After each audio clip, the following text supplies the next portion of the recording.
Is it recording? Done. All right, let's go. Let's go. We got it. All right. 3, 2, 1. Damn. What's up, John? What's up? Oh, Look at that. damn. All that Taoist practice. Don't hurt, huh? What's up, John? Welcome to the Contemplative CrossFit. We don't know the name yet. It's probably going to be like, I don't know, 60 minutes right now. So we're going around interviewing the mentors. Yeah. So John is one of the mentors. Yep. Yeah. So what got you here? Man. You motherfucker. Oh, yeah? How did you Guy. Yeah. Man, I remember seeing you on the internet when I was a young Asian boy trying to get buff. And there wasn't representation, much on the internet of other buff Asian dudes. So I just found you very easily. You're like the earliest people on the forums and on YouTube making cool guy Asian content. It wasn't even called content back then, it was just videos. Back then, just videos. Yeah. There's no like content creators back then. Just yeah. What year was that? You remember? Oh fuck. Yeah, probably. So I was still in college. 2000. No. Yeah, 2004 or before. Actually. 2004? I want to say. Yeah, because you're a 90s kid, right? Yeah. You know, I was already drinking. I was already in college. Is basically right when I got buffed, which was like 2002, 2003, 2004, something like that. So over. Yeah, we're in the very beginning. Years. Yeah, 20 years. Damn. Over 20 years. But yeah, I saw this guy. He was just crazy. This guy was trying to do vertical jump training. I was trying to get I had an over 40-inch vertical myself. You did? Yeah. No way, bro. Point, yeah. You had an over 40-inch vertical? Yep. No bullshit. 40, not 40. 40-inch vertical. Wow. And you say you also bench like 300? I was like 150, benching 300, 3x3, 3 plates actually. I was trying to get my big 3 over 1,000. I barely, my squats wasn't strong enough. So I was deadlifts, bench press, squat was like 960 or something. Wait, you squat 960? No. You know the big 3? You add the 3. Oh, add the 3. Yeah, Oh, okay, interesting. My goal was to break 1,000, but I got close. Yeah, same trajectory almost. Yeah. My best bench was like 300, 150, and I thought I was bad. But then you were like, but you looked way more ripped. I think I sacrificed my body to get to that number. I was focusing totally on the goal of pushing weight, I think, at that time. I think I just injured myself, but I didn't know back then. That happens to all of us, injury, big or small. So then after a while, after I kind of stopped working out so much, had injury, stopped working out, crashed my motorcycle, like 2009, really bad accident. I was riding a motorcycle one-handed because I was carrying a bouquet of flowers for Mother's Day. Hit a bump, fucking landed on my neck, front side crash, broke my helmet, fucked up my neck and my back. Had like so blood everywhere. No blood. No blood. I was wearing full gear, full horsehide leather jacket, looking really cool too. Cool like 1976 CB 550 Super Sport Cafe racer I built. Super proud of it, and just fucking crashed it. Had like a Final Destination mode, crashed it, boom, fell. Was so shocked I like sat up and turned around and a semi truck goes like anti-lock brakes on the semi truck, like you know 4 feet away, something like that. But I was like, holy shit, I almost got broke my neck, couldn't even feel it. And then semi-truck almost ran me over. But I was in shock. But I just called my cousin. He took me to get help and everything. But I was fucked up for a long time. That with the injury from lifting. And I was, actually at that point, I was really proud of how you got lucky. Even my injuries, like whatever. This is how you're tough. You just do shit and you recover, and scars are cool. I might be stiff, but just keep on pushing. I had like no. So you're very familiar with like exertion right from the start. Yeah. Always been pretty extreme actually. But I got addicted to painkillers, all this shit because I couldn't do shit about my pain. Nothing was on the outside seriously injured, but I was fucked up. I couldn't turn my neck for like a year. I was like Batman, just turning like that. And totally forgot about Frank Yang. Totally forgot. And then this leads into how I started on my path, actually, because... Did you stop lifting for a while? I stopped lifting because it hurt too much. Yeah. I actually got chubby after first girlfriend, all that stuff. But addicted to painkillers because I didn't know what else to do. So addicted that after I had 2 kids, I was questioning my life. I was like, what the fuck? not just painkillers. I do all sorts of drugs. I was just going hard on everything: lifting, drugs, partying, stealing cars, all this kind of shit as an adolescent. All kinds of just things to do.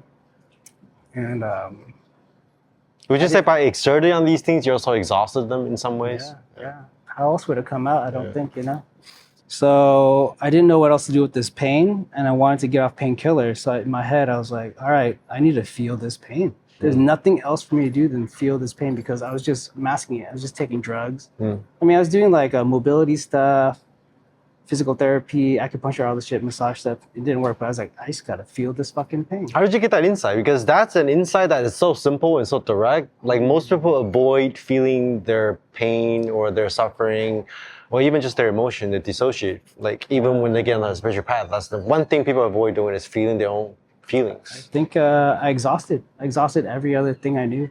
It's the last thing to do. So the last thing was just like you exhausted everything. The last thing you could do, the only thing you could do is to feel. No choice. Obvious thing. Or no choice. The most obvious thing is to feel it, right? So I heard about this thing called deprivation chambers, isolation chambers. From Joe Rogan, or? No, this is way before. Oh, way before. Way before Joe Rogan even became famous in that way.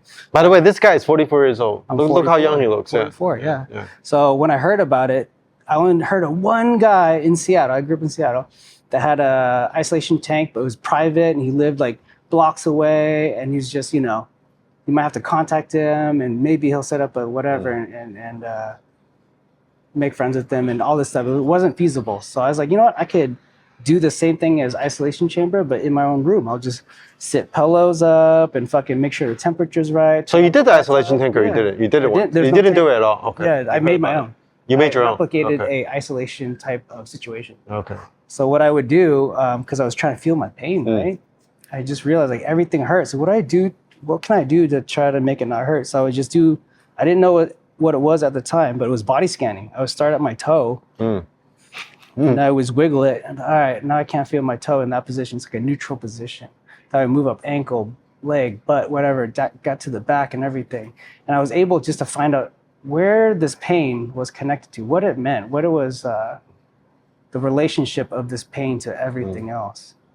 And that just gave me a physical relief, but I had unintended side effects, which was at a certain point, if I put everything in neutral position, I would forget about my body, right? What do you mean by neutral position? Like posture or like mindset?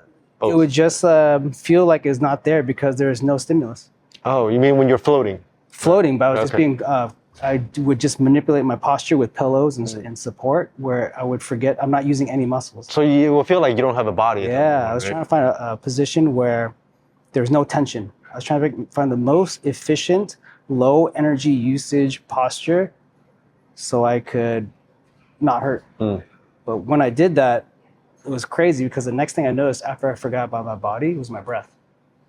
So I was like, holy shit, my breath feels really unnatural. Am I like consciously having to breathe in and out? Like, what's this natural breath? So I just trained relaxing my breath until it just felt like my diaphragm was doing this. And it was just going by itself. So then I forgot about my breath, right? So you empty out the body and you empty out the breath. Yeah. And you didn't read anything spiritual at all? Nothing. Okay. And then after I did that, what I noticed was my heartbeat. So then I was like, all right, I'm just going to focus on my heartbeat. And what I noticed was the space in between heartbeats was really long. There was no reference for time. So you're tapping into that space between the heartbeat. Yeah. And you know what existed there? What? Thoughts. Oh, okay. So then I was watching my thoughts. Oh, wow. So it's just like self-invalidating your entire body. Yeah. So and your breath and and the space. And the thoughts would come, and I could finally watch my thoughts and mind quiet down. After so much practice, I put a lot of hours into this, not knowing what the fuck I was doing. It was just my routine to go to sleep. So otherwise you would be in so much pain you couldn't even sleep. Yeah. So the crazy part was the gaps in between thoughts. What kind of insight did you get from that? I got scared because I was like, holy shit, I'm so far away from my body. Where's my body? I got to a point where I got scared. I was like, oh my God, if I try really hard, I might just fall out. Am I just gonna die right now? Am I killing? Can I just hit a switch and kill myself? You mean if you truly tune into the space between thought, you might die? I would just die, just blip out of existence. Yeah. And I remember getting freaked out. I was like, I gotta get back to my body. So I like tried to get back, and it took there was a delay. I don't know how long it was, but I was like, holy fuck, I almost lost my way back to my body. But it doesn't even matter what really happened, because really all that did was tell me there's something else to this fucking reality. Beyond your body and mind, thought, breath, because heartbeat. Before that, I was a very logical, maybe self-described intellectual, very, you know, straight A student, even though I stole college. Oh, really? Yeah, straight A student. I was really fucking studious. School Really was easy interesting. for me. Wow. So easy that I just became a con man. I would just fuck systems up. I would just break systems. I would just figure out how shit works and just fucking do my own thing, you know, that kind of thing. That's wild, man. But after I found out that there's something more to this body, it fucking shook my reality up. Would you say that's your first ontological shock experience? Probably first one. And I was scrambling. I didn't even know what to research. I thought I was a... What year was this? 2003. Maybe after the motorcycle crash, after my kids, so 2016. Oh, okay. There's already some information out there. Yeah. Even before then, this is kind of when the internet proliferated too. Like before then, 2012. Yeah. So you know, being on the internet since 1994, 92, the internet seemed like a finite place. I could gather information really easy. I thought I was like a internet research expert. But by 14, whatever it is, 16. When I had these experiences, I had no idea what to type in. I didn't even know what body scanning was, right? So I typed in like... In a way, it's an advantage for you, right? Your mind wasn't clouded by all those like doctrines or ideas from the spiritual marketplace that's so saturated today. There was no spiritual marketplace, marketplace, I think, at that point. But yeah, I had no solidity to fucking hold me back. But something got me to research, what was it? Just meditation. I was like, I think I was talking to somebody because I was just reaching. I was talking to anybody who would listen about this experience. And they're like, bro, you know you're body scanning? I'm like, what the fuck? Body scanning? Oh, that's meditation? Oh, I'm meditating? I called this active relaxation. That's what I used to call it. I was like, I gotta fucking actively relax because I'm just fucking tense all the time.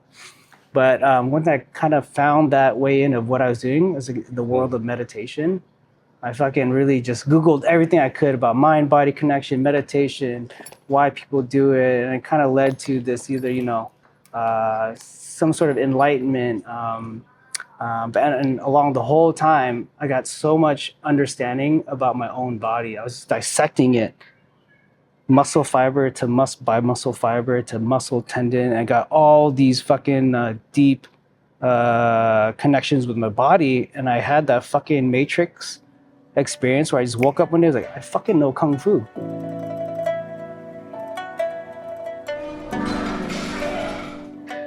What the fuck? Yeah, because I was like, I understand now why Kung Fu has these positions, postures, meridians. I know, like, I understand Chinese medicine now from the energetic flow standpoint, because just like one day it's like a shift. Kind of culminated. It culminated, yeah. It's almost like what we talked about in CC, is like the escape velocity. Yeah, I finally hit an escape velocity, but it was crazy because no one taught me. It was there any specific books that you came across, or just like scattered information on the internet? You have to piece it together. It wasn't until after I said I had that I know Kung Fu thing that I started searching for the Dantian and Kung Fu, because I thought, like, I had a very physical body-based understanding of the world. I thought maybe like this body was just a hologram reflection of the whole reality, which it might be Which is true. Yeah, right? Yeah. But that was my direction that I came from, was body first, dissect the body. And as I'm dissecting the body, I'm dissecting the mind. And dissecting reality. Yeah, so I went that way, which I think if back then I thought, and I'm not sure if it's true or not, it's kind of backwards. Most people kind of dissect the mind and then in a way dissect their body, invalidate their body at the last part.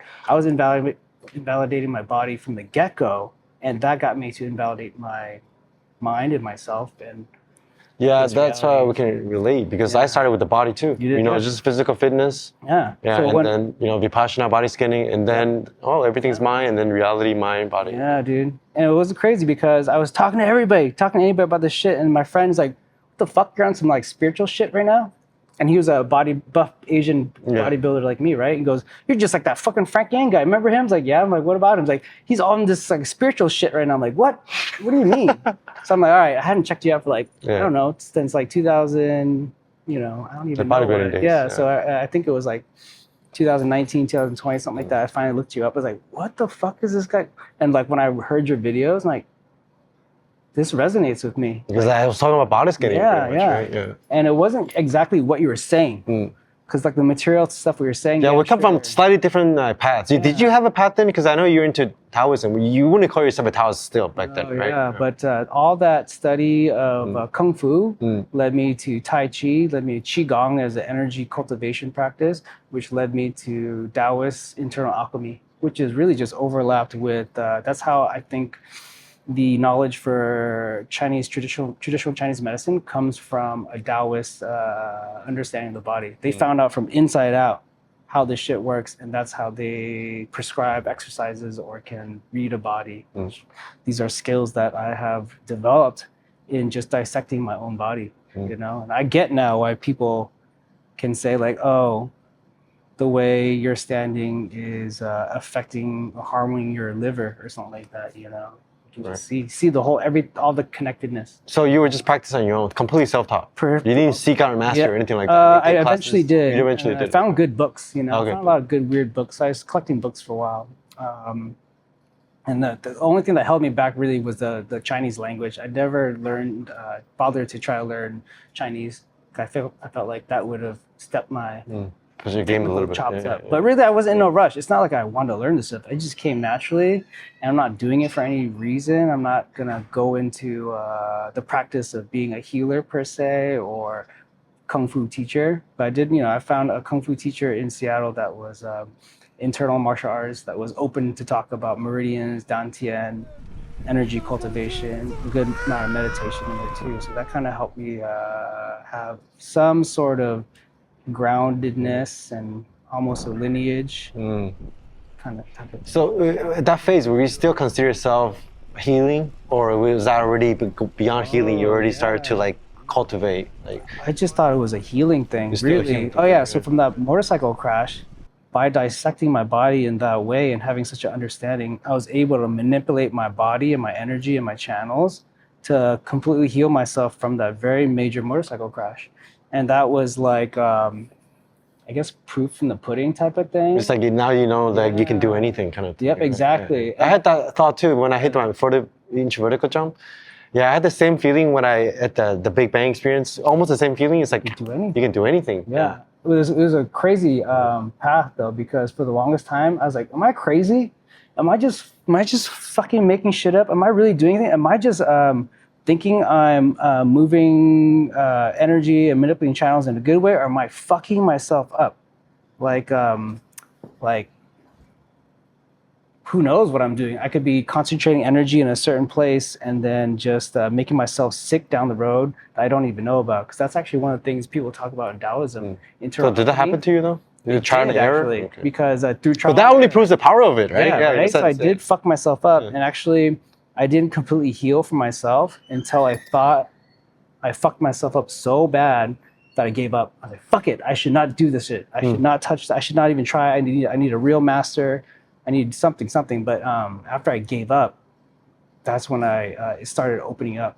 And I have like who knows what my baseline was before the motorcycle crash, but I feel like I'm still peak performance in some sort of way of my life right now at age 44, even though I was really fit when I was younger. So when you say you gave up at that point, like that's when you truly healed, was when you gave up. Yeah, I gave up my own will to do something. I learned too that when I was trying to manipulate energy, I thought I was manipulating. I'm doing this thing where I'm doing this thing. Right. But I found actually what was more beneficial is just to watch it, really just be it, and it would just do what it's supposed to do. Just let the Tao like be itself. Right? So it's more of an undoing than a doing. Okay. So I was doing. Yeah. I found out something, but I was doing a lot, and if anything, I was adding more layers, adding more karma, adding more tension to the system.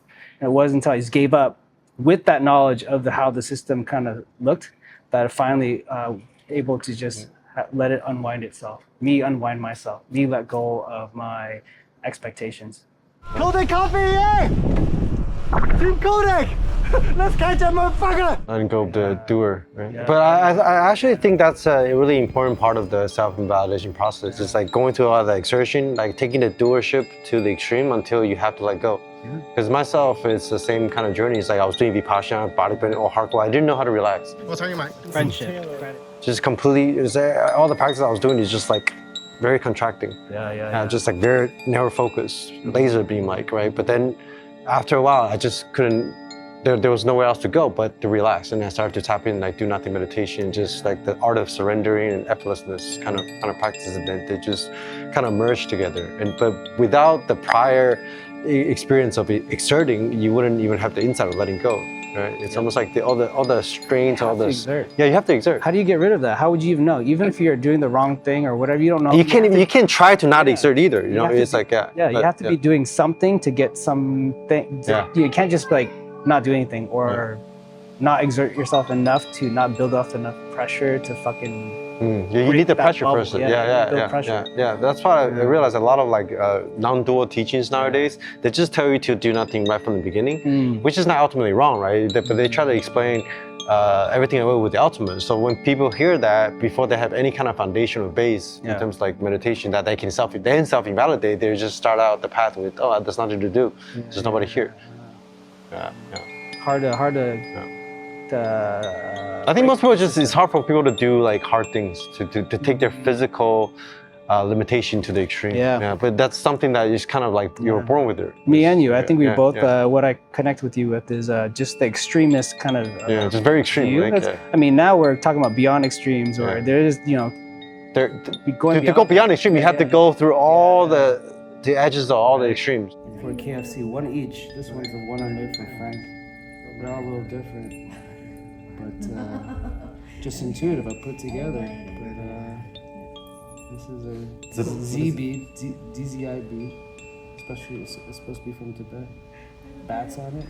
It's supposed to be like good fortune, but I think Frank's just batshit crazy. And a bell. Tame this motherfucker. You know, Bagua.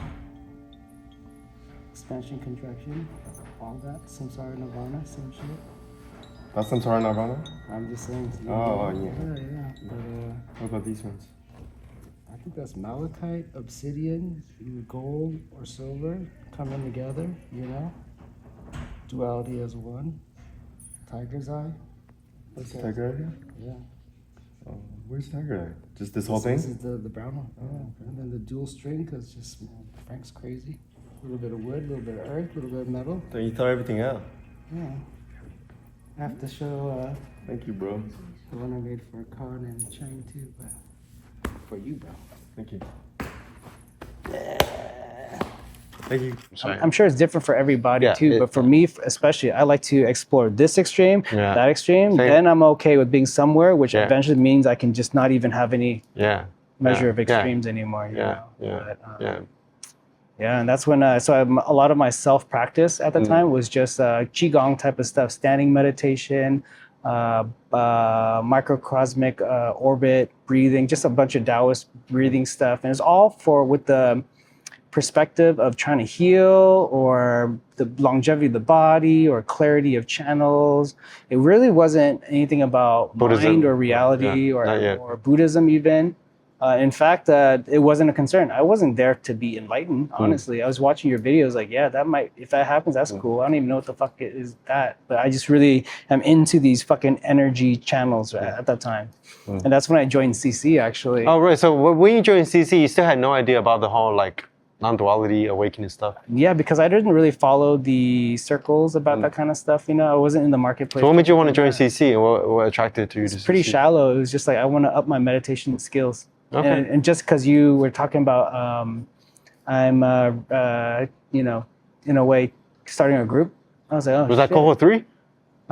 3 or 4 is the first one on school. Oh, it's 3. Cohort 3. Okay, cohort 3. And even before then, you had a reach out for just private one-on-ones and things like that. And I was like, man, I want to go talk to Frank. I just it's just been in the back of my mind, like I just want to connect with this guy. You know, I would send you random fucking direct messages on Instagram about random shit, and you would reply. So I just felt like you were reachable.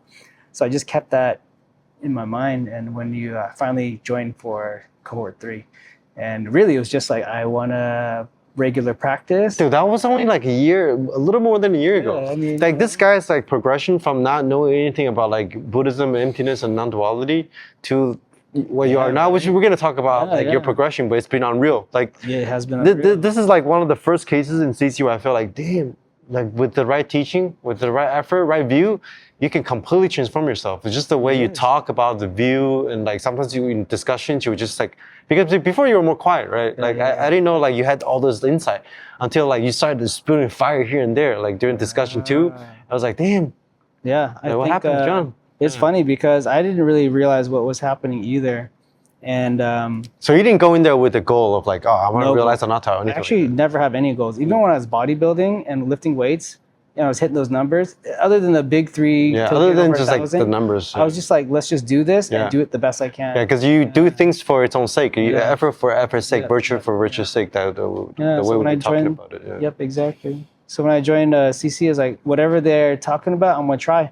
I'm gonna be there, put the reps in, show up, and fucking try. Put that right effort in there, you know. Did you remember before Mei Chen joined us with Goho 3, what kind of practices we were doing? We were trying all types of different Yeah. hats on, you know. We were like, let's try Twim, let's try Do Nothing, let's try I don't know, I can't remember. We did it, but when we did it Vipassana a little bit too. or not? Vipassana, Yeah, but you're yeah. like, oh, I already did that. Breath, But you never yeah. tried self-inquiry or anything? Nope, no but- self-inquiry. Twim was actually really hard for me. Oh, really? That was the first time, yeah. I just felt like cold in there. Mm. Had to use my teddy bear to help conjure up some warm feelings for others. But I think it was good because it gave me a taste of everything, but also made me realize it's not about that technique. It's not about the technique of the method. Yeah, right? but it's good to try it out. It's good to know, kind of dabble in that kind of thing. And what was crazy is that I became, even that little short time, I became quote unquote a better person. And that wasn't a goal. I'm not trying to like clean up my life. I never thought about cleaning up my life. I didn't even know how. So what was messy my life the insight that made you realize that, you know, with this meditation thing, you can actually automatically or like by default make you more virtuous or, you know, ethical? Yeah, because I've always had this idea that I don't care to be moral. What the fuck does that mean anyways? I just understood that if you train in the proper, if you have the proper perspective, I called it back then, we call it view now, then morality would be a byproduct. Yeah, that's how I always thought as well. Yeah, so I always felt that. So I never tried to be a better person. But did you try to gain insight into the nature of mind? It happened during all that in CC because the first kind of inkling was that my wifey, she and I noticed myself, my life was cleaning up. I was maturing. That wasn't a goal, but it never happened in such a that kind of pace before. I started being less self-centered and Just through like the insights you're just getting. because it wouldn't make sense to do anything else. It's not like I was trying to be. Because if you try to be selfless, it's still coming from the self. If you try to be compassionate, it's still a compassionate self. Yeah, kind yeah. of, right? I was just noticing myself, like, you know, even things like, you know, not ordering spicy food so my kids can eat with me. These little things. It's just like, you know, it took a lot of time, right? CC was a big time type of investment. And even though it was that big investment, my wife was okay with me doing it, Shayna, that it was no problem. She could see the benefit in it. And I can see the benefit. So I just kept on going, not exactly knowing what the outcome would be. You know what I mean? So when Mei Chen came in as a head coach, when we did your first official boot camp, but we did it together because we both did the boot camp together. So what was your impression at first? Like, were you able to just understand the teachings right away? Like, no, not at all. But I trusted you and Khan because I just felt like you guys were just comrades. We're just trying to tackle this thing together. And I saw that you and Khan and the whole group was growing together. And it was unlike anything I've ever experienced. And, you know, of course, I kind of looked around at the marketplace at that time to see what are other people doing. I started paying attention to like what the fuck people were talking about. I was like, dude, the things that we're talking about is like way ahead of everyone else. Like, I didn't really believe when Khan would say, like, we're on the cutting edge of this shit. No one else is talking about this shit. I was like, well, I think every group would say that, right? I started paying attention and listening to talks from other YouTube guys. It's like, I think I already got this. Like, this is obvious. You know, what we're talking about is like the one that's undoing, stretching my mind, opening my horizons. So, yeah, but it was unreal though. When Mei Chen came on, I didn't know what the fuck to expect. And even when he started teaching, it was beyond what I could fucking understand by just putting the reps. Just showed up and did the thing. when did you realize, man, this is for real? Like the transmission thing? Like, were you able to just yoke in the transmission right away because you had a Taoist background and just like working with Kinda. energy? It's funny because there was very little instructions of what to do exactly during the sit, and I kind of just defaulted back on my body scanning.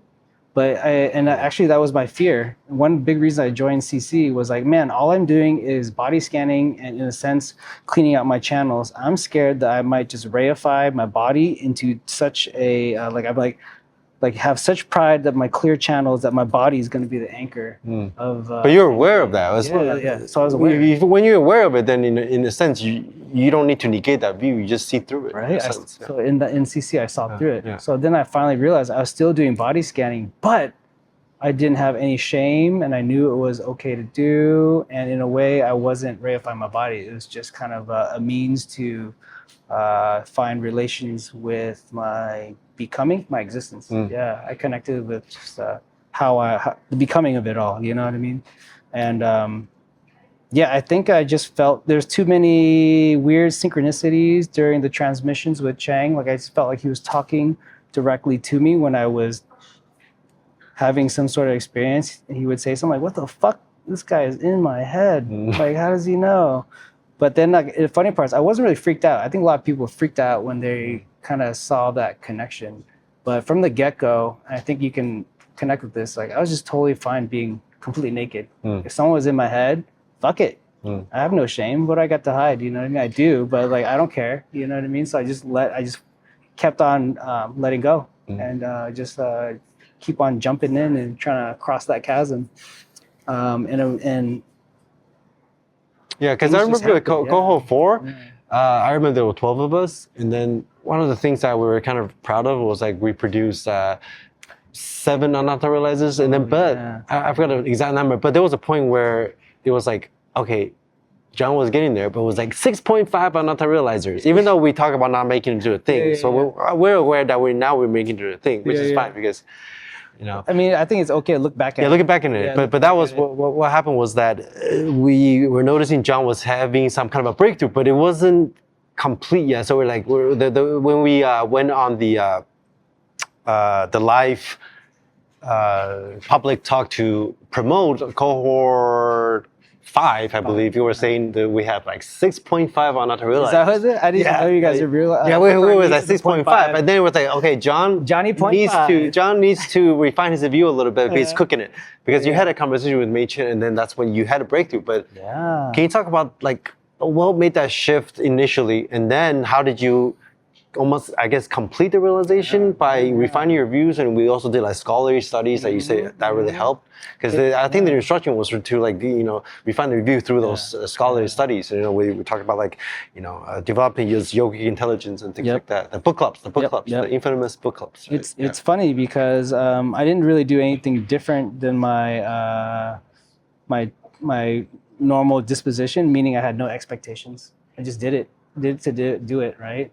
And wasn't it like during the conversation you have a pretty energetic and profound experience when we're talking to Mei Chen, right? Yeah. So like, the one-on-ones is the one-on-one. Can you talk about that one? Totally. Yeah, the one-on-ones is that's the first one-on-one you had with him, right? Or the second? I think so. And I mean, the second half you were just like, you say your body was like, going through all this like energetic. Yeah. At first, shifts. I just did like just felt the embodiment of energetic shifts, but. And it's just funny. I can't really pinpoint to a certain thing, but it's just all these different pointing ats from you, from Khan, from Mei Chang. It all just kind of clicked together, like the mandala just aligned and just locked in. It's like, oh, it makes sense. And but it wasn't. I never even thought at any point to ask myself, do I have an anatta or not? I never actually did that ever until Khan finally pulled me aside. I think it's along the times when you guys were like, hey, I think maybe John has what it takes to help us out, to help, be a mentor of some sorts. And I was like, what? Me? So we're verifying anatta for you, even before you were doing that. Yeah, so I wasn't doing it, but then Khan was like, no, you... So you didn't realize you were like... No. So you didn't know about the 6.5 after the realized that thing? No, I didn't. That's so I didn't know funny. you were talking about me. Yeah. Yeah. I never really stopped to measure. That's one thing. I never stopped to That's a measure. lesson. Yeah, Yeah. that's the insight right there. Yeah, you never care about because measuring. Yeah. I just know that anytime you measure, it's to some reference point, and that reference point isn't the ultimate. Exactly. No matter. Yeah. So I never stopped to measure, but and plus, anytime I did make a mental note, like there had been some crazy body breakthroughs, channels opening up, intense Kundalini explosions, Kundalini shit. Yeah. This is all going to cohort 4, right? Cohort 4. Yeah, even before that, even before I joined CC, I had some crazy okay. Kundalini shit, like where, I became manic. I was like, I'm fucking God. I know how the universe works. I fucking know the universe, the secrets of the universe, blah, blah, blah, all this shit. And I was like posting online, posting all this crazy shit, texting like anyone or, DMing anyone, just trying to get anything. Because, those are so profound. But I look back at it now, it's like in this grand scale of other experiences I've had, it's like very little. And it's just funny that Even the realization itself. Yeah, the realization. Because it's not an experience. Yeah. Because most people confuse experience with insight, and they Yeah. confuse insight with realization. So I thought those are big experiences, and I thought they were realizations, but looking back, there was just these deconditioning. Deconditioning. It's a byproduct of your conditioner releasing. Yeah. Exactly. So. But in a way, you also exhausted that part because did. people, they go into the path and they haven't had a lot of experiences. Yep. Something like a virgin, they just want to like fuck as many girls as well. I just want to get the next Something. spiritual insight, next spiritual candy. Yeah. I want to experience this, that. Yeah. But then with you, it's almost like you got out of the way, and now you can actually realize because you don't need to experience it anymore. because I did a lot of exhaustion. so you already even exhausted the spiritual experience. Yeah, it's funny because I'm so grateful I put in all that work. Mei Cheng talks about when he used to run like 100 miles a week to Exhaust his karma. It's just marathon training. I was basically running marathons in my meridians. I did for 3 hours a day plus. You did run? You run? No. My body's. Oh, your body's skinny. Yeah, Okay. it was just obsessive. I couldn't even stop doing it. I mean, once you have that Kundalini shit kind of crack open, it just happens until it. You're a natural Taoist. You just follow the Tao the whole time, pretty much. Yeah. Even when you're not following the Tao, it's like something in you is following the Tao. Yeah, it got to the That disposition. Yep, exactly. It got to the point where there was no difference between doing and not doing, cushion, not cushion, body scanning or not body scanning. It's always kind of happening. All those dualities just drop. Yeah. But yeah, so then, even as of recently, I've had some really crazy, like fucking death experiences that just clarified view even further, and it just keeps on going. And I still don't really stop to measure boomies and shit like that. Yeah. It's just who knows what's gonna stop. I only have a goal. I'm scared sometimes to like know too much. You still don't have a goal right now. No goal. No goal. I mean, I thought completion. There's talk about completion. I was like, that would never happen. Why would I want to do? Why would me try to become like a Buddha? Maybe what the fuck? But at least now it's not outside the realm of impossibility. Yeah, exactly. It wasn't even on the plate.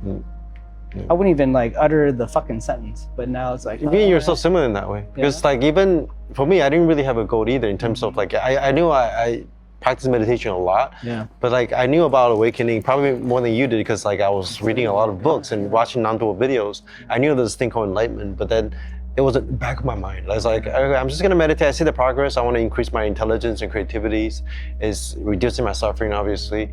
But then it just kind of happened. And then even with the completion thing, it's just like, okay, it's not my goal, but I'm still practicing right now and just practicing with you guys. Doesn't it make sense? It's just the path becomes the goal and vice versa. Yeah. Also, when you're just living, there's what else is there to do but to refine what you're doing, and what we're doing is just life, true life, not getting in the way of, not making something to get in the way of what's already happening. What about your most recent death experience that I think you experienced in a few, right? A few in the last cohort or something. You were an indie practitioner, right? Yeah. So John was an indie practitioner where he wasn't in the main cohort, the last cohort 6, but then we have this option called indie practitioner where you still get the same transmission, but you're just doing recording. But then, is there a difference at all for you as doing recording as live? With Khan's recommendation, he thought that on that boot camp cycle, I should do an indie practice to examine my relationship with practice and CC itself. I think also after cohort, what was it? 5? I was pretty burnt out. Oh, you were burned out. Mentor. It was. Oh, you were being a mentor. Yeah, that was a pretty interesting. That was your cohort. marginal fitness. Yeah, it was. Yeah. Actually, The being a mentor was part of your training. yeah, it fucking opened me up. That's what really accelerated everything too, is being a mentor. I really Interesting. stepped Yeah, up. talk a little bit about that. I Yeah. remember just being asked it. I was like, do I have the fucking chops to do this? And Khan basically, puffed me up and said, yeah, I mean, of course, even though it's not gonna be easy, but even if you don't, you have to now. You said yes, so you fucking do it. You know what I mean? Like, and I just did it to the best of my ability. And it's not even doing it. I just showed up and just what has been happening, I just let it go through me. I wasn't thinking about what I was saying, how to be. You say sometimes you go out and then like drink and then you just come back and sit in the morning. You just start expounding or something like that. Or a couple of instances like that. Yeah, I mean, I was kind of going through. You're like Dennis Rodman style. I was going through a lot of shit. I would be fucking drunk some sessions. I just. Yo, same cohort 5. I was drunk in a couple of sessions. I'd be fucked up on something. Let's get fucked up. But for whatever reason, it's not even about doing the substance, not doing the substance. Yeah, it's not about that at all. Yeah. But because the clear light is there regardless. Yeah, right. So the view is there. I think they say alcohol's good for burning karma. I think I was just burning through a lot of karma. Sometimes we cook ourselves a lot, put ourselves in. We're reading people's karmas, reading our own karmas. Things just come up, and I'm doing all these things just to fucking continue to exhaust. You don't know what you have until you fucking drop it. It's almost like looking back at, oh shit, that's what I was holding on to for a while. I didn't know. Yeah, because you can't see your own obscurations almost. Exactly. Yeah. It's almost after you drop it, can you see it? Yep. Yeah. And you with the retrospect. help of everyone. That's why it's so important to have other people, poke at your views and refine your views together. Have an instructor. Yeah, I really had to be okay with being chopped up, dissected, fucking, I think we talked about. Remember that when you were at Mei-Chen's house, we were talking about how we relieve suffering together. We exhaust together because karma is not a thing that belongs to self nor others. It's a relation. It's a relational thing, right? I'll bring that up too. Like I had a very embodied understanding of exactly what you're talking about. We're not healing ourselves, we heal each other, right? Yeah. So quickly. Nothing's ever alone. Yeah, nothing's ever alone, right? And I felt that directly with Mei Cheng. And it has to do, it's very similar to experience. And that's pretty recent, right? A few days ago. A few days ago. But before I talk about that, I'll talk about at the end of the boot camp 6.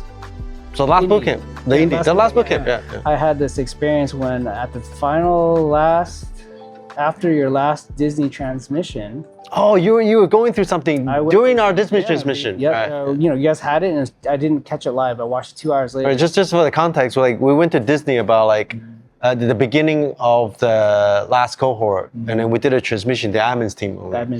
And this time, there's the mentors retreat with the admins team. But back then, it was just the admins team, and then we did a special Disney transmission, which we do it before to kickstart every cohort. And then you were experiencing something profound, like a shift, at the same time we were doing the transmission. Yep, exactly. So things were culminating anyways, just the whole putting in the time for all the sits in the boot camp, so I was just doing my normal session, and I can't tell you if it was any different than any other, but there was a point where I just sunk so deep that how I described it was that I just fell through my body, and it was so crazy, and there was nothing to hold on to, that I just kept saying, what the fuck, what the fuck, what the fuck, and this was like 2 a.m. because sometimes I don't practice with my family around because I'm doing family stuff, and finally when I have free time I'll do a sit, and it was 2 a.m.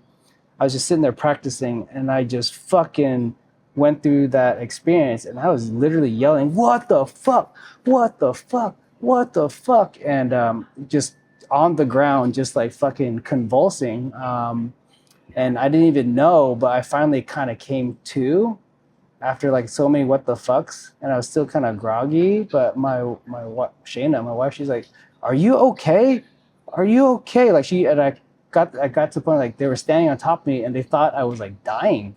And they called the ambulance? Yeah, my mother-in-law who lives in the house next to our, the mother-in-law, she was so worried. I was yelling, so I woke up the whole house.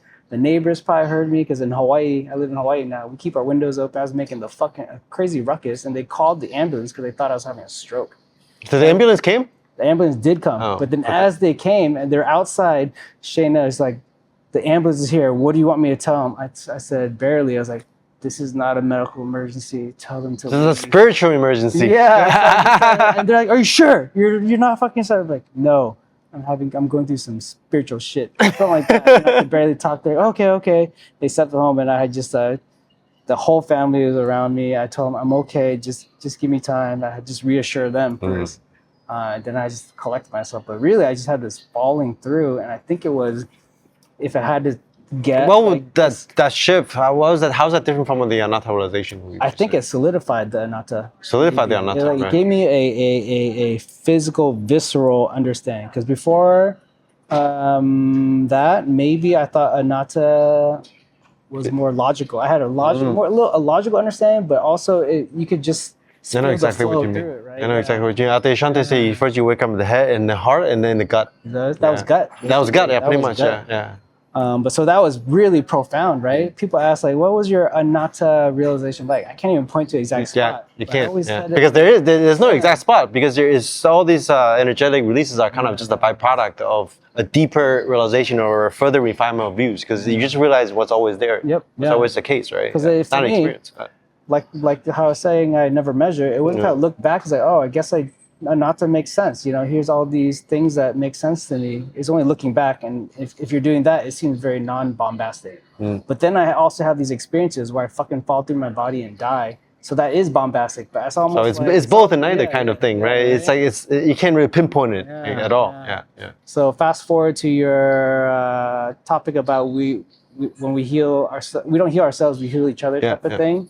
So I have this is the first time meeting Mei Chen. this Mei Cheng and you and the CC crew in real life. This is a big. This is only a few days ago, right? a few days. But right now it just feels so timeless, right? It's feels just so like we timeless. know each other for like. And it's like, I'm still fucking excited as fuck when I think about it. I can't believe right now, like, I can't believe You're in the interview right now. You're in the Yang. fucking dream. You're in the dream right now. Frank What's Yang real? right here, right?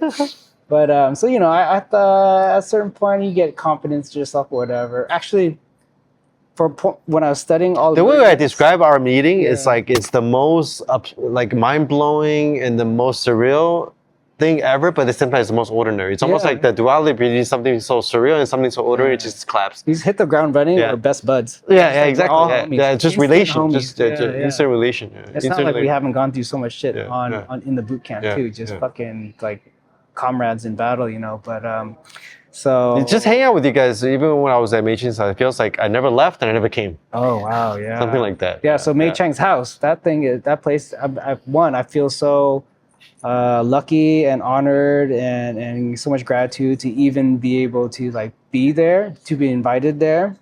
And so I went there, and I This remember is the first time at a Buddha's house. Yep, exactly. And this was after 36 hours of travel. We hit the ground running, started doing all this sightseeing right away. You came with Taylor, right? Yep, you guys were Taylor. both from Hawaii. Yeah. So we hadn't slept for like 36 hours. I hadn't laid down for that long. I've been in a seat or standing or walking the whole fucking time. But right when I got to Mei Cheng's house, I was like, all right, we have no agenda. We're just sitting here chilling. Like, what is normally, if I'm at a person's house the first time there, I feel very like, all right, make sure I don't do the, respect the surroundings, respect people's stuff. But I felt so at home, like I'm gonna lay so down on the easy. ground and stretch out because my fucking body hurts. Mind if I just lay out? And we're just all chilling and we're just laying there, stretching out. And in a way, when I did that, I kind of gathered everyone into the living room. We're just chilling like homies in the living room, that's what I do with my friends back home. We just no agenda. We're just shooting the shit.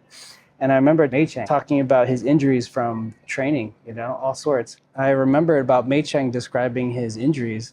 And Because he said he's injured a lot because he's taken on so many people's afflictions. Yeah. It's like constantly like you injured can't or train something without like injury, that. really. Yeah. If you're scared of injury, you're not training. You're not going to progress. Yeah, Yeah. you got to progress. You got to change your relationship with injury. Exactly. It's not to be afraid of injury. Yeah. Exactly. Neither do you want to like verify the injury. Yep. Yeah. So I got the guts to kind of ask it, can I check out your can I feel your injuries? Yeah. Because I'm just really into feeling people's bodies. Because you can feel people's energy. Yeah, You can right? feel people, and then you just feel like you can aggregate it as their body. As I thought, I it's your healed body, myself from your this mind. motorcycle crash, and so I thought in a way, and I do like kind of do make contact with people and do some sort of work and kind of provide relief sometimes. So I thought I had some, like I thought maybe I could help heal Mei Cheng's injury. That's kind of the thought I had, which is like crazy to think about now looking back. So he said, yeah, go ahead. So I'm sitting behind him and I'm kind of doing my usual thing where I'm just assessing and surveying his body, and I could totally feel the injury he's talking about. I'm like, yeah, okay, I can identify this. Oh, I think your first reaction is, how can this guy still be standing? Normal people who have this kind of injury, they would probably just collapse, right? I But he's mean- still getting up every morning at 7 a.m. doing the transmission, Yeah, I don't know how taking us on a magic copyright into the unhuman. inconceivable. Unhuman. Yeah. And you feel that, and actually when I first saw Mei Cheng, I was like, holy fuck, this guy is powerful. Like, you just see him sitting there in the chair sometimes. He just, in a way, he almost seems docile, but then in presence, in life, real life presence, just look at his legs. I mean, this dude is fucking dense. He's got some power. And when I got to touch him too, I was like, holy shit. This is what you're holding? Fuck. And I don't even have a full 100% view. This is just what I can You got to go to battle. He went to battle with creation, he said, or something like that. It's great. I don't know I can't even comprehend it, to be honest. But when I was feeling him out, I thought, I was like, okay, let me try to balance some energy. I was doing some real work on him, right? And then what happens when I do this kind of work is I connect with the person. We just embody each other. And as I'm feeling their meridians, I feel my own meridians in the same exact way. And it's like whatever I watch there, I'm pointing at it so Mei Cheng can see it too, and I can see it, and he can see the channels in me. All of a sudden, So Freaky Friday, you guys are it's totally Freaky swapping Friday. body minds. So I thought I was just like kind of helping him clear his energies, but what was really happening is he caught on to the signal, and he was just saying like, interesting, that's how you do it, interesting. It's fucking crazy because He was catching on the signal you were routing towards. You were routing as him, and then he was routing as you routing through him. I didn't have to say anything, I didn't say this is what I'm doing, but I just went at it and started feeling it, not said a word. He knew exactly what the fuck I was doing, exactly. And this is the kind of shit that I don't talk to people about because no one would really understand. It's the woo, right? For most people. The experience. But if you talk to Mei Cheng about it, he says it's completely, it's almost like engineering or like it's completely mechanical. Won't It can even be. talk about because it's too simple. It's too simple. Obvious. It's so obvious, right? And I didn't really get that because he never talks about that kind of stuff. he Right? doesn't. So bad. It's like maybe he sees it differently. Maybe this is different. But what happened was he fucking started healing me. I thought I was healing him. But no. I had the whole wrong direction. But by healing you, you also healing him because so- you but then guys are routing through each other. So what happened was like I fucking died. He killed me right there. Oh, you had another death experience right there, right? So, I don't know if you remember seeing me that night. I can barely remember, but I had the oh fuck moment. At a certain point, I just let go. I was like, bah! Fuck, oh fuck, oh fuck. And I was standing there like grabbing my insides and I felt like I was gonna puke, but it wasn't like a nausea puke. It felt like my guts were just fucking... Yeah, I remember that. You said you were like, I'm twisting like a lot I of suppressed described it hormones as or something. reverse dying. Reverse dying? I died, now I'm reverse dying. It was like, maybe another visual is like ground beef reversing into tissue again. Oh, wow. It was like that kind of feeling. I was like, like all the just everything aligning, things coming back into the form it was supposed to be, and it was all mutilated before. It was very gruesome. It was like HD view of my tissues reverse getting blended up. It was like It's crazy. just thinking about it at the end almost made me barf, and the actual sensation of things rearranging made me want to barf too. But I was sitting there for so long, just like, oh my god, what the fuck? And and then I had to reassure something like, I'm good. I'd be like groaning, like, John, you okay? I'm like, yeah, I feel excellent. This is fucking bliss. Actually, it's painful. I can see how people would just say this is painful as fuck, but also I knew it was so good and it was so healing, relief, that it was blissful at the same time. But Chang would just be like, yeah. It's almost like the whole thing with the realization. It's almost like you have a realization, it's an opening, but that opening leads to further opening. It's almost like a snowball effect, because once you kind of like drop the knots of perception, the center, whatever, that just allow you to, have a even more room to process karmas and more clarity in terms of like view refinement. It's just snowball. Yeah, because And you just get so much more comfortable with death. Yeah. Yeah, with the solution. Yeah, you bring up a good point, because for a long time I thought it was about healing and clearing and blah blah blah, but at a certain point I realized it's endless. It's endless. It's not about healing or having a perfect clear. Yeah, because when you say healing, it's almost like there's already a view there. It's like you're broken, but you have to heal. Yeah. But you saw through that view like pretty quickly. Yep. It's like, oh, okay. Well, we can say it's healing, but that's only on the expedient It's relative, level. right? It's relative. Yeah. Yeah, my God. So I was looking at my motorcycle accident and my injuries from like, this is me before motorcycle accident, and here is me healing myself. So here I went from injured to here.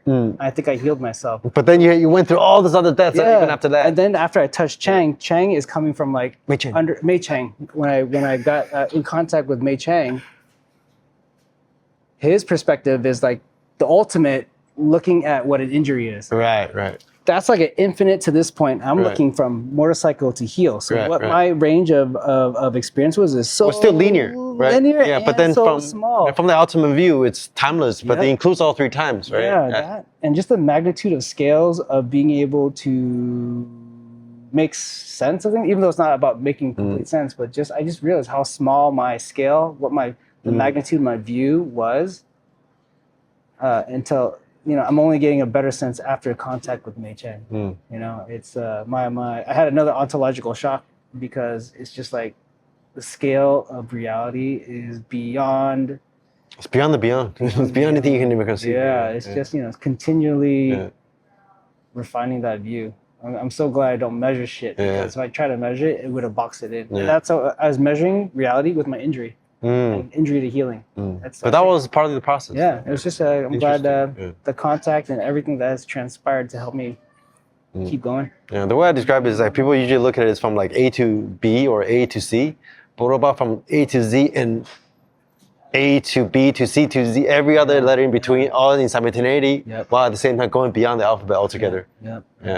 So, you know, all that stuff sounds very body-based, but it had to do with everything at the same time. View, refinement, right absorption, effort, absorption, purification. Yeah. So it's all happening at once. But yeah. Interesting. Well, speaking about death, let's talk about your other death experience. You said you were used to be in the streets and you got into a gunfight, and then you almost died then too. I had a pretty interesting. How old were you when you had that experience? That was actually very recent. Oh yeah. Before joining CC, it was before I moved to Hawaii, so less than 3 years ago. These are just encounters with death, I guess. It maybe just paints a picture of what kind of character I am. Long story short, this is a story about how I was thrown in prison for, it could have been up to 7 days, but I made bail. But what happened was I was going home from the subway, midnight, after work in Seattle. Seattle was getting kind of rough back then. This is just the end of COVID. So people were still kind of learning to, you know, be out and about. So people out at 12 o'clock at night were still the sketchy kind of people, I guess. So I was there, and I'm a logical guy. When I sit in the subway on a Saturday night at midnight, I'm sitting right by the door. I'm just not doing anything. When my stop comes, I get off, right? But there I was, just minding my own business. And I hear all this commotion behind me. And, you know, there's like these two kids, 18, 19, something like that, 20 maybe, just, you know, causing a ruckus, like making loud noises, partying, joking around, grabbing brochures and masks and just throwing it everywhere, just littering, just, you know, being rambunctious, whatever. It didn't really bother me. But some of the brochures landed by my feet. So I just look at it, you know, because it landed by my feet. And the guy sees me looking at the brochures. He goes, "What are you going to do about it?" And then right when he asked that, it was my stop at the subway. So when he asked me that question, I'm like, "I'm going to get off." And he thought I meant, let's get off to fight. And I realized he said that too. But I was like, man, I'm not going to explain himself that I meant this is my stop, blah, blah, blah. So I just fucking booked it like, door's right there. Fuck it, I'm going to go. Yeah. And right when I went there, I was wearing a backpack. My backpack got grabbed. And I guess I tried to push the guy, but there's two guys. One guy's really big. One really tall guy, one really big guy. And it happened so fast. The next thing I know, I came to, and I was being ground and pounded. I was just on the ground, just I was like, whoa, what the fuck? So like came to, pushed him up, and like got up right away. And I got concussed because I don't really remember much about it. But luckily there's surveillance footage, so I pieced it all together. But yeah, I just So remember we went out. what happened. Yeah, concussion. You went out. Yeah, I went out. I was just totally out of my mind. But I remember walking. I was like, all right, I still got my Jordans on. All right, I still got my backpack. That's all I remember because I thought maybe they want to jump me from my Jordans. I was wearing Jordan Cement 3s. But I was like, okay, I'm cool. But I'm walking. I'm in shock. And I live literally, you know, walking, like my window could see the subway platform from my apartment back then. So I was just walking home, just like, all right, I'm not fucking broken. My teeth are still there. I kind of got a swollen, but my eye kind of hurts, but I can still see. I was just doing a self-check. I'm okay. But by the time I got home, I realized, oh shit, I don't have my phone. Oh shit, I have no glasses on. My glasses, you know, normally wear glasses, got knocked out. So I'm just going to my place, clean myself up, and I log onto my computer and I do find my iPhone. And I do like, where's my phone? Because I want it, you know. I look at it, it goes, oh, it's on the subway platform. So I look out the fucking window, and the two guys are still standing there with my phone, you know, just after they fucked me up, they're just still standing on the platform. So I'm like, all right.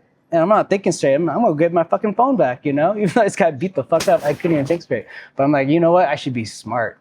If I'm gonna get my phone, I better bring my gun. Do you have a gun? Yeah. Oh, shit. I have like multiple guns, only because my cousin influenced me to get guns as a preparedness thing. I don't really carry it. I just keep it locked away. And it's just kind of a cool technological gadget to me. But, you know, I still have it.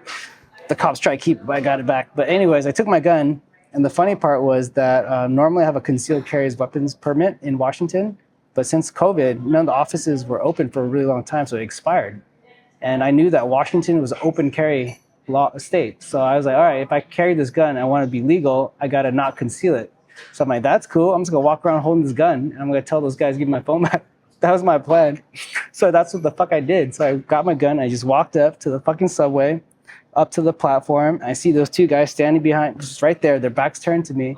And in my head, I was like, if I was a bad guy, I'd just fucking shoot him and kill him right now. But of course, I'm not a bad guy. So I just stood there, held my gun up. I was like, hey, give my shit back. And the craziest part was the guy turned, saw that I had a gun, started running. He slips down and a fucking gun falls out of his pocket. And I was like, holy shit. And he picks up the gun and starts shooting at me right away. So I'm just like, bam, bam. Like, I'm like, holy shit, I'm getting shot at. I can't believe this. I'm like, I'm holding a gun. I'm like, this is so stupid. What the fuck am I doing? It's just a phone. All these things go in my head. And it's just funny because I was like, oh, shit. How close were you to him when he's just to that chair? What is that? 12 feet, 10 feet? This chair right here. That's how close I was to these guys. Yeah, so like luckily he fell and he was just shooting like that. He wasn't really aiming for me, but I was like, what the fuck? But I was like, oh shit, I got a gun. But I'm not gonna shoot them. I wanted to shoot some in the air because they were already running away. I was like, I better shoot some in the air so they know that I have a real gun, and two, they shouldn't come back.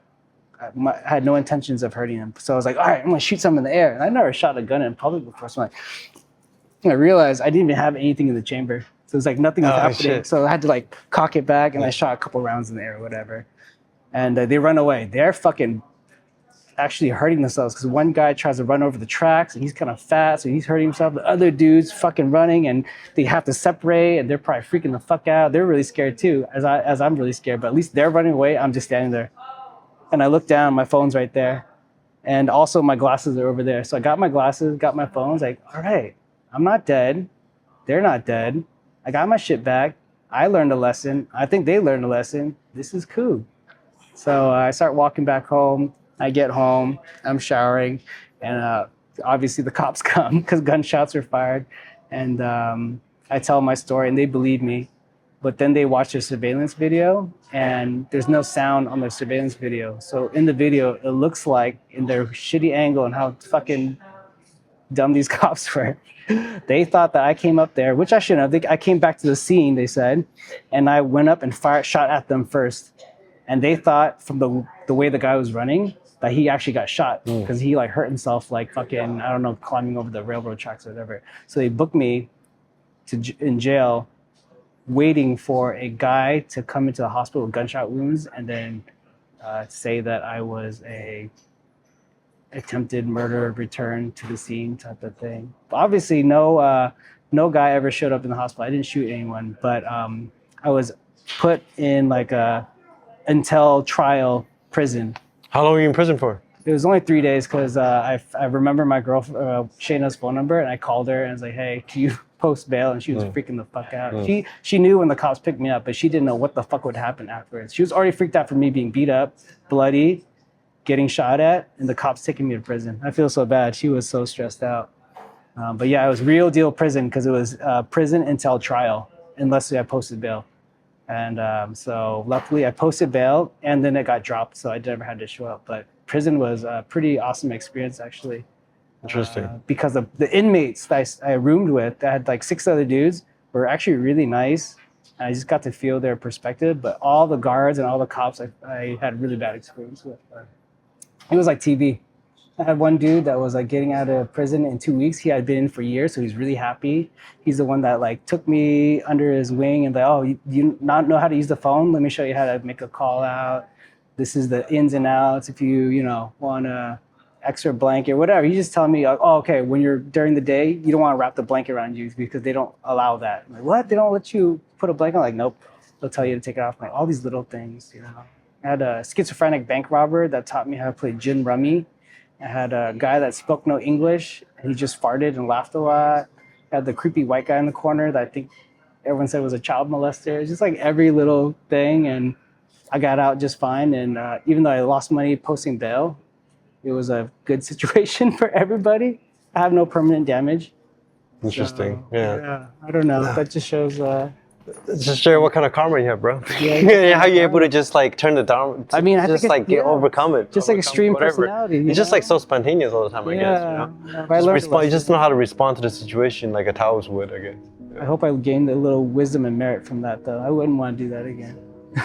But you already died, though. Yeah, I already died multiple times. Yeah, you're gonna die again. So you actually a medical. You work in the medical field, right? Yeah. So yeah, I guess that. What do you do? You're kind of a doctor, something between like a nurse. The first time I saw you with the scrubs, I was like, hey, you're a doctor. You're a doctor. You work at the ER, though, right? I do work in what they call the cardiac cath lab. I'm invasive cardiovascular specialist. I work with doctors to do surgeries. So you've seen a lot of deaths. I've seen a lot of deaths in front of me, many. Like countless. Yeah. Yes. More than I can count. So I've actually had encounters with. I have a lot of encounters with death now, myself and patients dying in front of me. But I think that my history of doing extreme stuff. And then also like it just all speaks to my character. It's like I just try to do a lot of different things. I have a lot of stories, I guess. Yeah. Even though I did the hospital thing, I only did it because I thought I was really going to go to medical school and become a doctor, but I got so burnt out in college, I was just going to quit college actually and tell my friends like, well, don't waste your credits. Come do this program I'm doing. So I've been doing that thing for, I don't know, 15 years or so, but I've always tried to do these side projects along the way. I started multiple businesses on my own as my parents are small business owners, Clothing boutique, bong shop in... So you say you owned your own clothing store, right? Yeah. From scratch, you built everything? Fucking built out the whole thing. I could do construction, I could do that kind of stuff. We did a poke bowl restaurant with my mom. The poke bowl is one of my favorite foods. Yeah. You can make poke bowl, right? We're gonna make a part 2 where you teach people how to make poke bowl. I can cook. I can cook too. Yeah? I mean, like... This guy's a jack of all trades. It's like a Renaissance man from the streets. That's a good way to describe it. Yeah, that's a good one. Renaissance man from the streets. Yeah, that's gonna be the title. I mean, I think I'm a product of the era of the 90s. I feel like we're the last generation that actually like built tree houses. I was there pre-internet, post-internet, porn before the internet was crazy. I kind of tell the story all the time about what jacking off was like before the internet existed. Yeah, please. Yeah, I don't know. Oh man, so internet, before the internet existed, people would it would be hard to find material to jack off to, honestly. Like, people talk about the Victoria's Secret catalog and all that kind of stuff.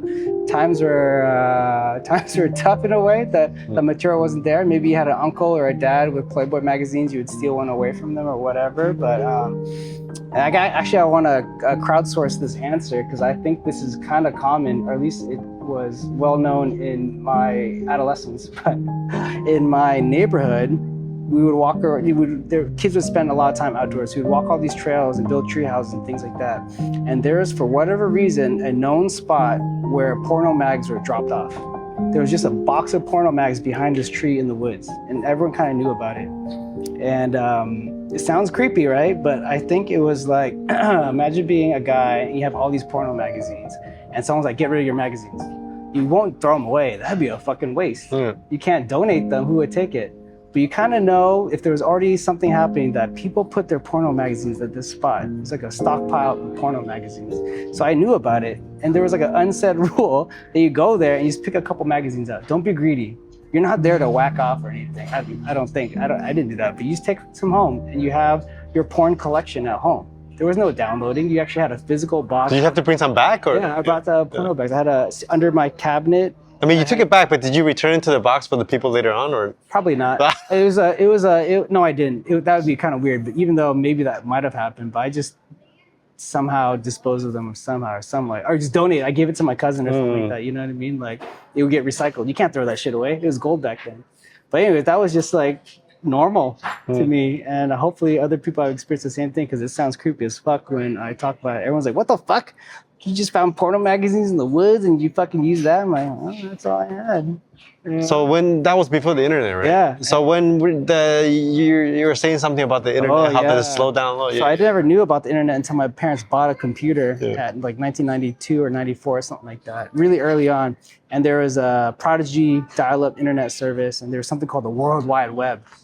And I just like got it. I didn't know what the fuck I was doing. It's like, World Wide Web. I heard about this. First website I typed in was www.playboy.com, because they were like advertising Playboy.com. You said it was a revolutionary Playboy at that time. I think porno was like the catalyst for the internet. Yeah. Internet came out, I was like porno. And porn drove the internet. And it was such a weird transition. And the kids these days don't know about this, but I'll show you.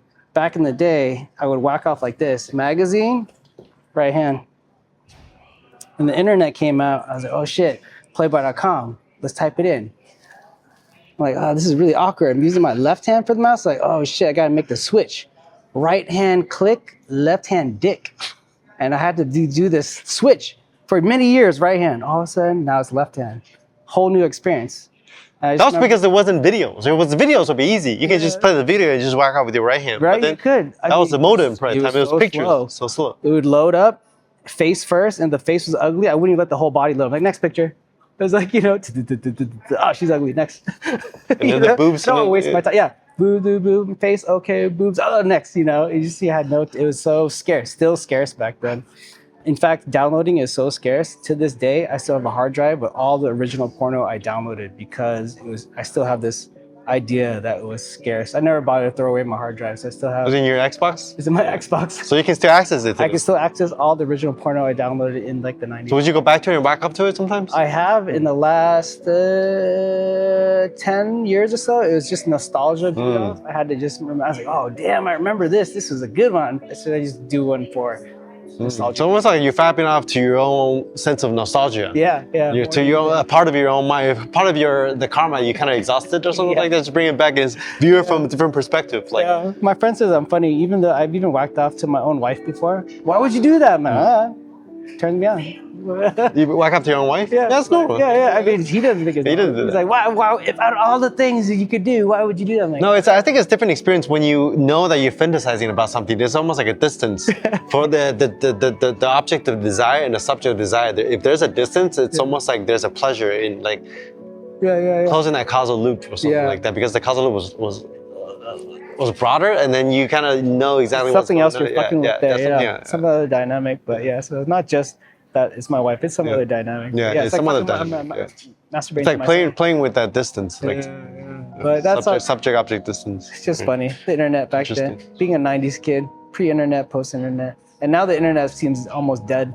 It's too saturated with everything. Because you say you used to go on bodybuilding.com MISC, right? Yeah. Or MISC or bodybuilding.com MISC, offtopic.com. The MISC, they had a bodybuilding forum on that. I remember interacting with your posts on bodybuilding.com. Just a forum. That was all. So you were like, you knew about Zeus. I knew about him. I didn't follow him when he died, right? Yeah. But he was kind of revolutionary. Yeah. He was just like the first internet bodybuilder icon. The whole alpha lifestyle. He's like the virtual internet version of Arnold. He started the whole like internet bodybuilder industry. Yeah. Isn't it funny how people call say Sigma? Is that what they say now? Sigma. personality, or don't know. you're just so chill that nothing fucks you up? Like back then, it was just about alpha. Fucking alpha, bro. It's just about alpha. Dog, yeah. I didn't. Now they have all these. Don't be a beta. Was my. Yeah, I remember that. I remember. Now it's like Yeah. all the way to like sigma. I don't even know. I don't follow it. Interesting. Yeah. Yeah, man. Right hand dick, man. You guys don't know about that. All right, John. Weird. I think that we got all the questions. We can end there. Love you, Frank. I love you too, bro. Yeah, so Did you have glad. fun? Is there anything else you want to cover? Dude, I'm so thankful. Dude, you went through a whole life story. How did I even end up here? Just thankful, just grateful. What the fuck?